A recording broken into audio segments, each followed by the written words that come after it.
Hi, I'm Dano Holcomb from Root Down Food Truck, and today I'm going to share with you one of my favorite recipes. Our version of street food takes the best local and regional ingredients and transforms them into fantastic Creole, Southern, and soul-influenced comfort food. Today, thanks to Ingles, I'm going to cook with you. I'm going to show you how to bring some of my favorite dishes to your kitchen table. We're starting out at Ingles, getting the ingredients to make my dill pickled okra. Remember, you can get a list of ingredients for this recipe and others at inglestable.com. You can print it off at home or pull it up on your phone when you get to the store. Let's get cooking. All right, guys, I think we have everything here. Let's get started. Today we're going to do dill pickled okra. Okra is one of my favorite vegetables. You can get them in a variety of colors. This is the basic green okra here. And when you pickle okra, okra is typically very fibrous. It does take a pickle, but if you want to cut it in lengthwise and cut it in half, something like that, it'll tend to take a pickle a little bit quicker. So what we're going to do is turn on our gas, and I like to use 2 parts vinegar to 1 part water. A lot of recipes will call for 1-to-1 water to vinegar ratio. But I like it a little more vinegar in there. And what we're going to do is add white distilled vinegar. Now you can use apple cider vinegar, you can use red wine vinegar, whatever vinegar you like to use. But white just gives it kind of that basic clear flavor, and you can add your aromatics to that. So 2 parts vinegar, 1 part water. And to that, we're going to add mustard seeds, yellow mustard seeds, dill weed, some dill seed,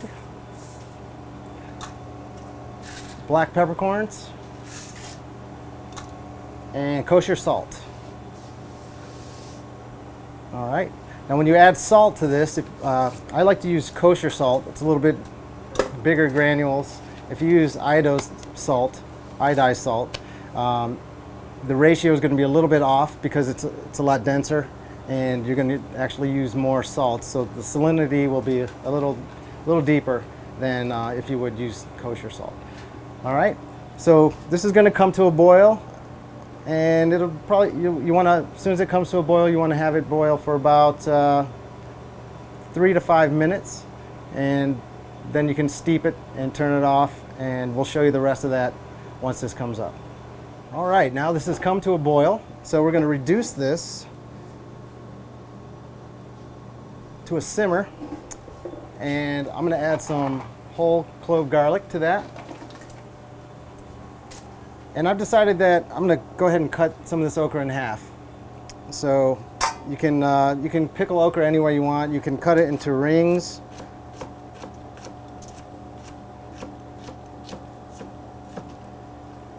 Like so, or you can cut it lengthwise, and that's what I'm going to do today.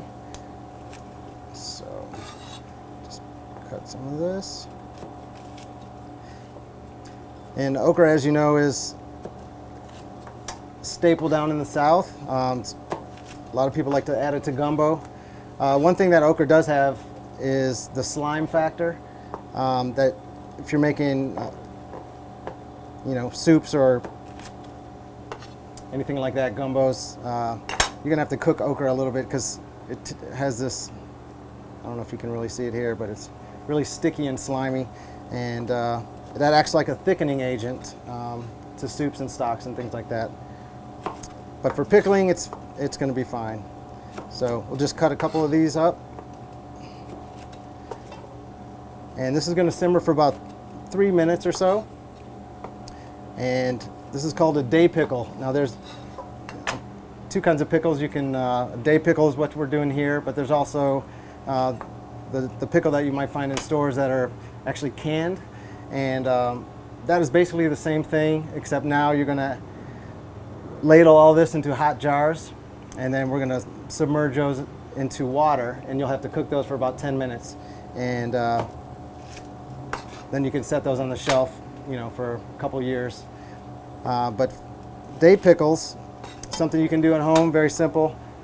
And what we're going to do after this comes to 3 minutes, we're going to add all this to our pot, to our kitchen standard plastic. You could also add it to a stainless steel pot. You wouldn't want to add it to aluminum because the vinegar and the aluminum would react. So, and this can stay in your refrigerator for up to 3 to 6 months, even longer.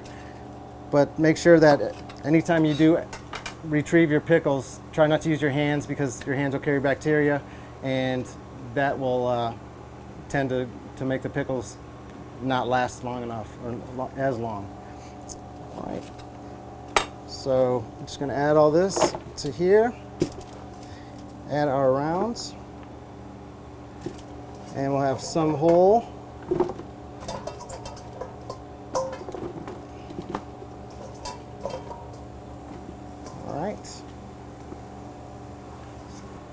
Go ahead and get this closer to the pot, and we're going to dump this hot liquid directly over the okra.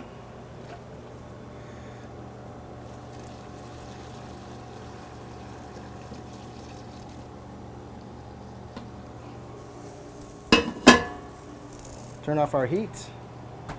All right, and this is going to sit at room temperature for about 30 minutes, and then uncovered, and then you want to add this to your refrigeration until it's completely cooled, again with no cover on it. And then once it's completely cooled, you put the lid on it, and then you're good to go for 3 to 6 months. Some nice dill pickled okra. So now you can see some of this okra is not fully submerged. A little trick, if you want to grab, and this, again, this has to be very, very clean. Fill it with water, quart container, or maybe a little saucer or something like that. And then you can just set this on top, and that's going to actually submerge your vegetables in the pickling liquid. All right? So again, you can leave this in your refrigerator. For 24 hours, you should be able to taste a little bit of the pickle. But for the next week, it's going to be very, very good. And then after a week, it kind of peters out. But then you can have it for 3 to 6 months and enjoy your pickled okra. We're out of time for today, but I want to thank you so much for joining us here at the Ingles table. Remember, you can find this recipe, videos, photos, and more on the website at inglestable.com. Until next time, I'll see you online.